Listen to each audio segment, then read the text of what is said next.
আসসালামু আলাইকুম। Neymar junior, এই নেইমার জুনিয়র যদি সান্তোসে থাকেন তাহলে তার নামের সাথে ইজ্জতটাও খোয়াবেন। কারণ এই ব্রাজিলিয়ান লিগে যে ধরনের খেলা হয় সেই খেলার সাথে আসলে এই মুহূর্তে নেইমারের সাথে এটা খুবই খুবই অমানানসই। কারণ এখানে নেইমারের নাম, নেইমারের খেলা, নেইমারের স্টাইল যেটা রয়েছে সেটার সাথে কোনোভাবেই খাপ খায় না। সো এই নেইমারকে এখন এই সময়, এই যে সিজন এখন দলবদলের সময়, এই দলবদলের সময় নেইমারকে এই সান্তোস ছাড়তে হবে যদি তার ইজ্জতটা রক্ষা করতে হয়। ধরুন আজকের খেলা, আজকে যে নেইমারকে রাখা হলো বা নেইমারের যে পারফরম্যান্স, সেই পারফরম্যান্সে দেখবেন সান্তোসের সবার চেয়ে কিন্তু এই নেইমারের রেটিংটাই বেশি ছিল। নেইমারই ছিলেন সেরা পারফর্মার, কিন্তু তারপরেও ওই লিগে রেফারির একটা ভুলের কারণে নেইমারকে সাবস্টিটিউট করা হয়। আসলে নেইমারকে এখানে বদলি করার কথা ছিল না, কিন্তু নেইমার শুধুমাত্র সাইড লাইনের বাইরে পানির জন্য গেছিলেন এবং পানি খেতে খেতে দেখেন যে রেফারি তার তাকেই বদলি করে দিলেন। ভুলবশত এই বদলিটা পরবর্তীতে নেইমার বারবার আবেদন করলেও, বারবার প্রতিবাদ করলেও তাকে আর মাঠে নামার সুযোগ দেয় নাই রেফারি। সো এই ধরনের ভুল ব্রাজিলিয়ান লিগে চলে এবং এই ভুলের কারণে নেইমার বিশ্বকাপের দল ঘোষণা ঠিক আগ মুহূর্তে পুরোটা সময় খেলতে পারলেন না। যদিও তার দল হেরেছে ৩-০ গোলে। কুরুতির মতো একটা দলের কাছে নেইমারের সান্তোস হারলো ৩-০ গোলে। আপনি দেখবেন ফার্স্ট হাফে ২-০ গোলে পিছিয়ে পড়ে এই সান্তোস, সেকেন্ড হাফে আরেকটা খেয়ে উল্টো আর কখনোই গোল ফিরাতেই পারে নাই এই সান্তোস। আসলে এখানে নেইমার কি করবেন? একা নেইমারের কি বা করার আছে? এই সান্তোসের যদি ডিফেন্স লাইন দেখেন, সান্তোসের যদি মিডফিল্ড দেখেন, তাহলে একদম যাচ্ছে তাই বাজে একটা ডিফেন্স লাইন, বাজে একটা মিডফিল্ড। কোনো রকম ইউরোপিয়ান স্টাইলের যে খেলাগুলো রয়েছে তার সাথে একদম মানানসই না। আপনি লা লিগা, ইংলিশ লিগের সাথে তো আপনি কোনো সময় ইংলিশ লিগের লিগের দলগুলোর খেলার সাথে আপনি তাদের তুলনা দিতে পারবেনই না। এমনকি লা লিগা, বুন্দেসলিগা কিংবা ইন্টার মিলান, এমনকি পর্তুগালের লিগের সাথেও আপনি এই ব্রাজিলিয়ান লিগের এই সান্তোসের টিম বা ব্রাজিলিয়ান লিগের যে কয়েকটা টিম রয়েছে এদের তুলনা করতে পারবেন না।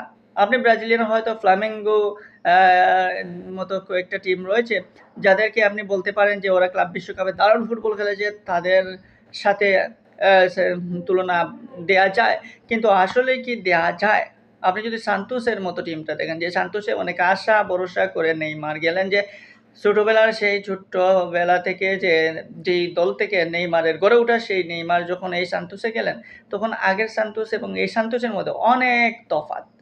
এই নেইমার এই সান্তোসের হয়ে যেভাবে নিজেকে মেলে ধরতেছেন, ইনজুরি আক্রান্ত হয়ে ইনজুরি থেকে ফিরতেছেন, আবার মাঠে স্ট্রাগল করতেছেন, সান্তোসকে একটা জয় উপহার দেওয়ার জন্য কত ধরনের ফাইট করতেছেন, কিন্তু সান্তোস কি আসলেই নেইমারকে সাহায্য করতেছে, নেইমারকে সহায়তা করতে পারতেছে?